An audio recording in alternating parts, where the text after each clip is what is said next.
Hi, welcome to a warm-up statistics exercise for the video Discovery of the Z Boson.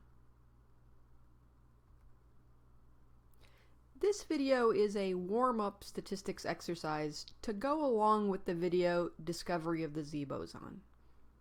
In that video, we talk about how the Z boson was discovered by the UA1 and UA2 experiments at CERN. That video also went through a calculation to show that the UA1 and UA2 observations fulfilled the 5 sigma convention for when an experimental result should be considered a discovery. In this video, we do the same calculation for a simplified scenario as a warm-up exercise for the calculation in that video. While we recommend watching this video as a warm-up for the video Discovery of the Z Boson, the content of this video is also more generally useful for understanding when a particle physics result is considered a discovery. Now, in this video, it will be helpful if you're already familiar with the Poisson distribution. For a quick introduction, you can check out the video Why the Poisson Distribution is Important, It's Everywhere, available on this channel. For more details, including a mathematical derivation, you can check out other videos in the Poisson Statistics playlist. It will also be helpful if you've already watched the video 5 sigma, the standard for discovery in particle physics.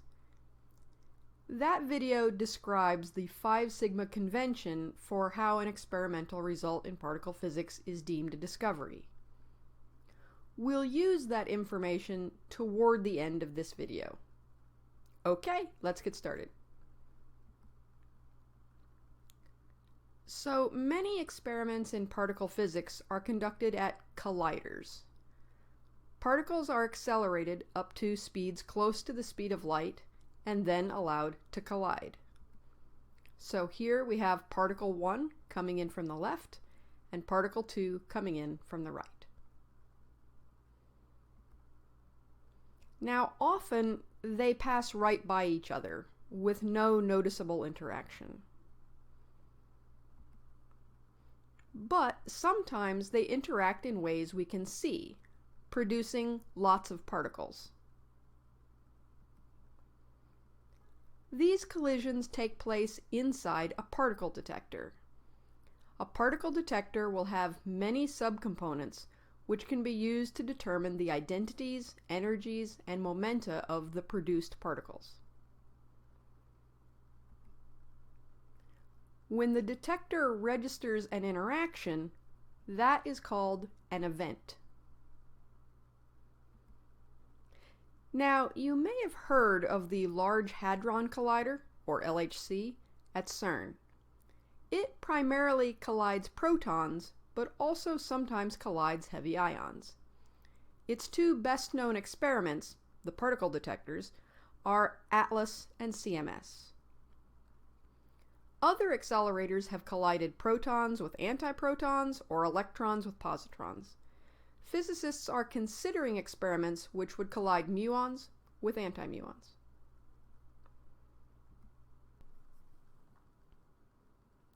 Now, if you know all of the ways that your incoming particles can interact, you can predict how often certain types of interactions will show up in your particle detector.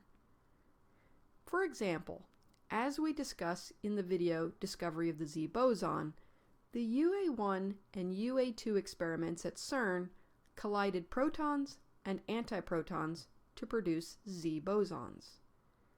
The Z is short-lived and can decay into, for example, an electron and a positron.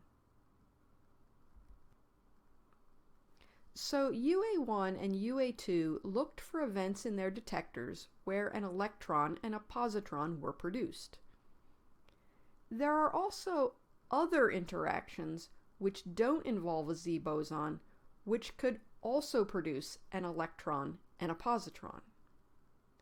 UA1 and UA2 could predict how often an electron and a positron would be produced if the Z boson did not exist, and how often an electron and positron would be produced if it did. Then they could compare these two rates to how often an electron and a positron were actually produced in their detector. They were thus able to establish the existence of the Z boson. Okay, so let's say you work on a collider experiment and you're looking for a hypothesized particle. We'll call that particle X. You want to know if it is produced in your detector. The process that you are interested in, which here is X production, is called your signal process. Okay, so the experiment runs for some period of time, say months or years, and collects a large number of events. You know what kind of events your signal process would produce, and you select only events of that type out of your detector's data sample. We will call events of this type signal-like events. And note that signal-like events are not necessarily from your signal process, but they are the type of events that your signal process would make. Now, signal-like events can also be produced even if the X doesn't exist. If the X doesn't exist, signal-like events can be produced by background processes. Background processes are not your signal process, which here is X production, but they can mimic it closely enough that you can mistake them for your signal process. Let's say you have a calculation which says that if the X does not exist, you should expect to see a number that we'll call lambda background signal-like events in your experiment's data sample. Let's also say that you have a calculation for how many additional signal-like events will be produced if the X does exist. We'll call this latter number lambda signal.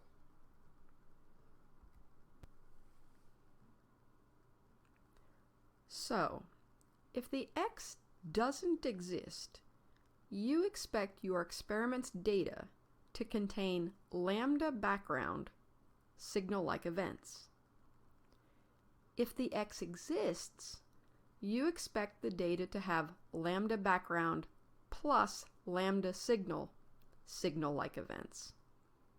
We'll call this number lambda background plus signal.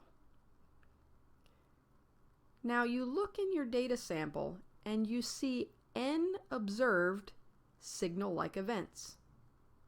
Have you discovered the X particle? Or more precisely, does your observation satisfy the 5 sigma convention for when an observation in particle physics is called a discovery? Okay, to be concrete, let's say lambda background equals 1600. So if the X doesn't exist, you expect to see 1600 signal-like events. And let's say that lambda signal equals 270, so that if the X does exist, you expect to see lambda background plus signal, which equals lambda background plus lambda signal, which equals 1600 plus 270, which equals 1870 signal-like events. Now we will assume that lambda background and lambda signal have negligibly small uncertainties. Now, let's say that you see n observed equals 1,830 signal-like events. Does your observation satisfy the 5 sigma convention for discovery?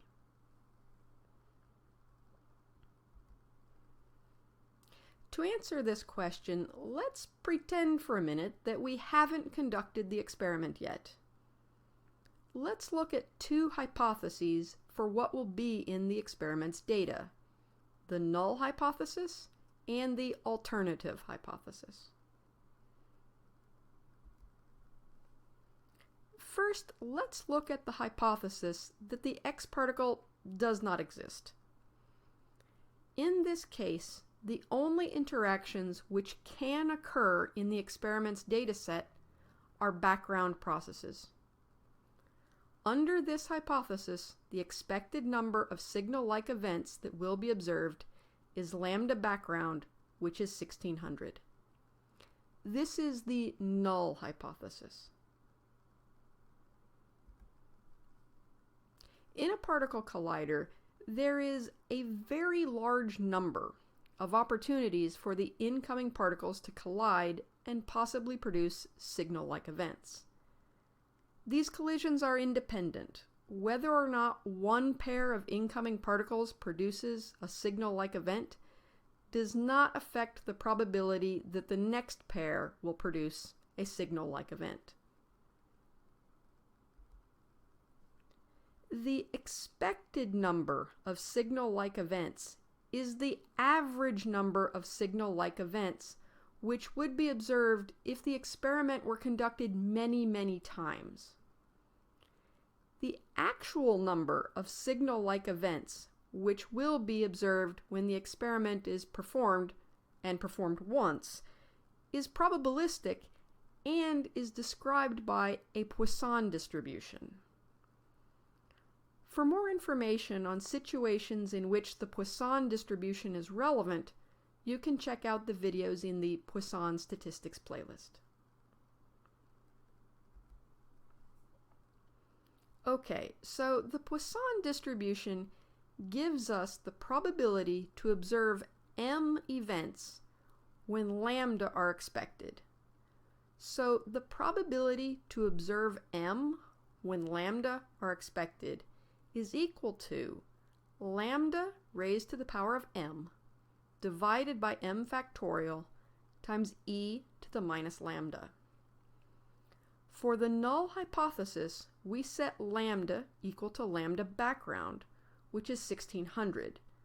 So the probability to observe m signal-like events in the experiment's data is the probability to observe m given lambda background, which is the probability to observe m given that lambda is equal to 1600.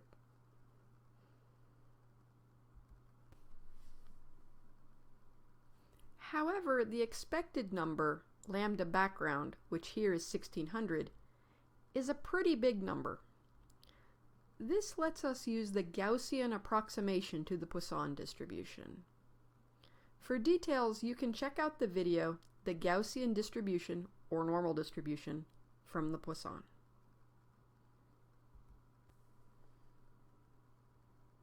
Now, when lambda is large, the Poisson probability to observe m events when lambda are expected, here written as p of m given lambda, can be approximated by a Gaussian distribution, with the mean mu of the Gaussian distribution set to lambda and the standard deviation sigma of the Gaussian distribution set to the square root of lambda.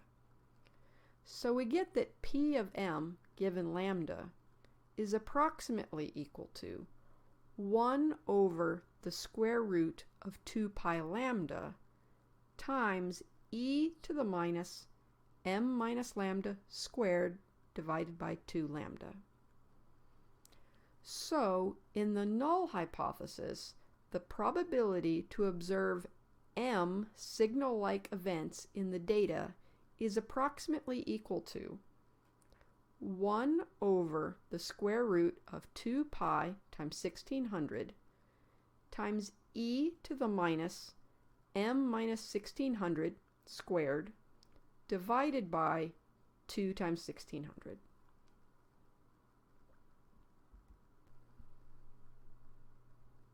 Here we show the Gaussian approximation to P of m given that lambda is equal to 1600. Let's look at a couple of example values. So the probability for m to be 1600 is about 0.01, as we can see by looking at the middle of the distribution. The probability for m to be 1650, on the other hand, is about 0.004, which we can see by looking at the location of the blue curve for m equals 1650. Okay, now let's look at the hypothesis where the X particle exists and will be produced in the experiment. So under this hypothesis, there are lambda background plus signal, that equals lambda background plus lambda signal, which equals 1600 plus 270, which in turn equals 1870, signal-like events expected in the experimental data. This is the alternative hypothesis. Under the alternative hypothesis, the probability to observe m signal-like events in the data is given by the Poisson distribution for lambda equal 1870. Again, we will use the Gaussian approximation, so the probability to observe m events given lambda background plus signal of 1870 is approximately 1 over the square root of 2 pi times 1870 times e to the minus m minus 1870 squared divided by 2 times 1870.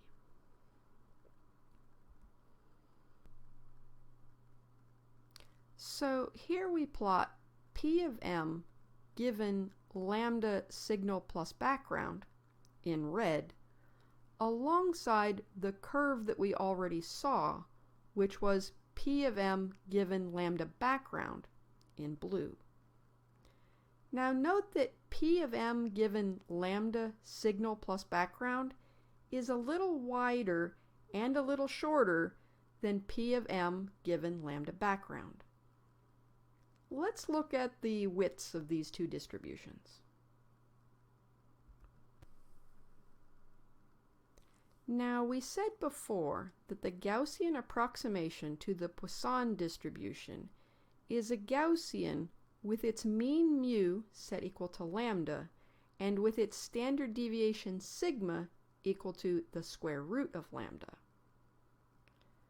The probability distribution for m in the null hypothesis has a standard deviation, which we'll call sigma background, which is the square root of 1600, which equals 40. The distribution for m in the alternative hypothesis has a standard deviation of sigma background plus signal, which equals the square root of 1870, which is about 43. That's why P of m given lambda signal plus background is a little wider than P of m given lambda background.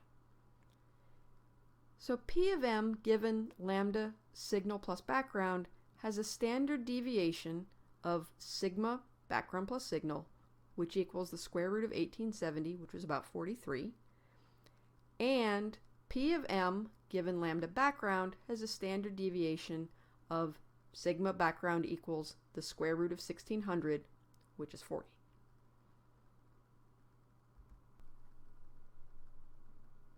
Okay, now we can finally address the question. The observed number of signal-like events, n observed, is equal to 1830. Does this satisfy the 5 sigma convention for discovery? Okay, let's look at the observation n observed equals 1830 in comparison to the predictions of the two hypotheses. First, consider the alternative hypothesis of lambda background plus signal equals 1870, expected events in red.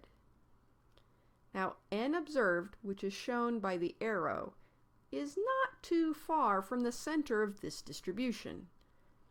N observed agrees well with the alternative hypothesis that both signal and background events are being observed.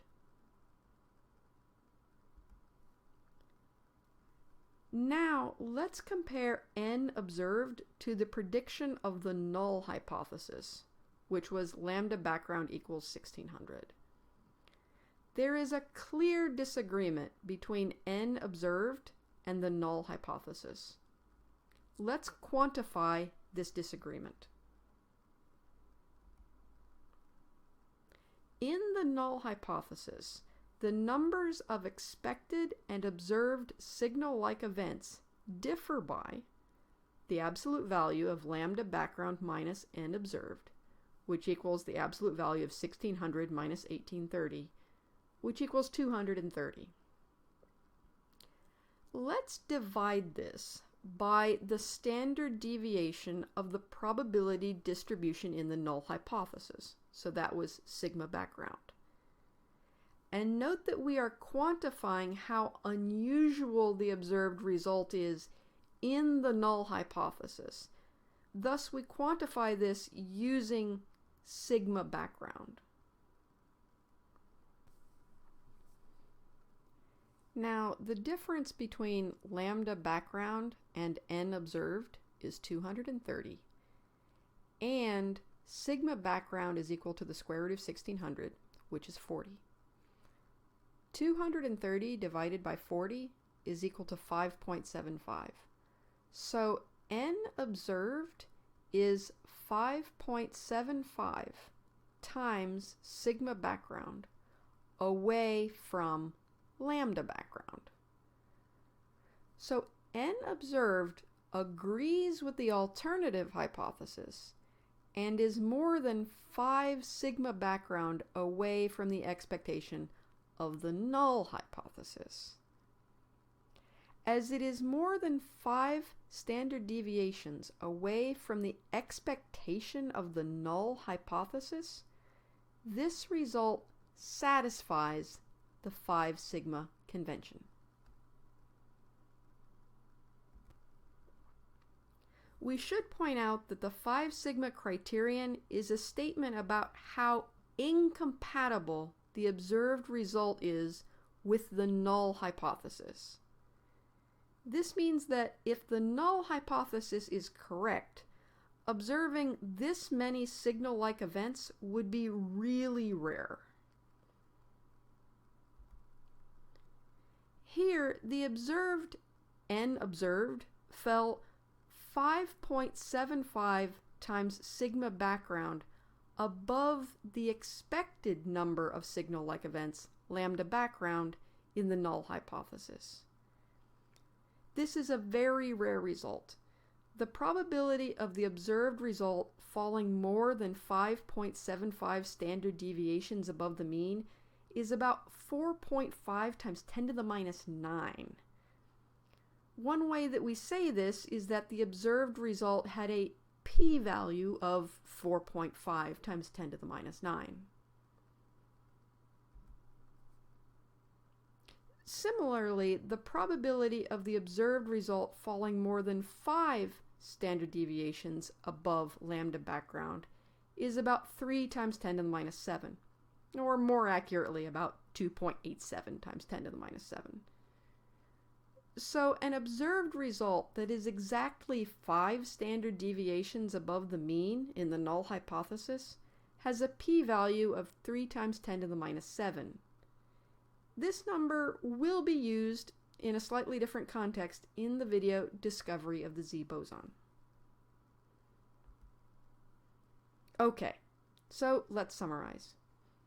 In this video, we've done a warm-up statistics exercise that will hopefully be useful for understanding the video Discovery of the Z Boson. Here we saw in a simpler case, how to determine if an observed result satisfies the 5 sigma convention for being called a discovery. This will also be useful for the other videos in the Discoveries in Particle Physics playlist.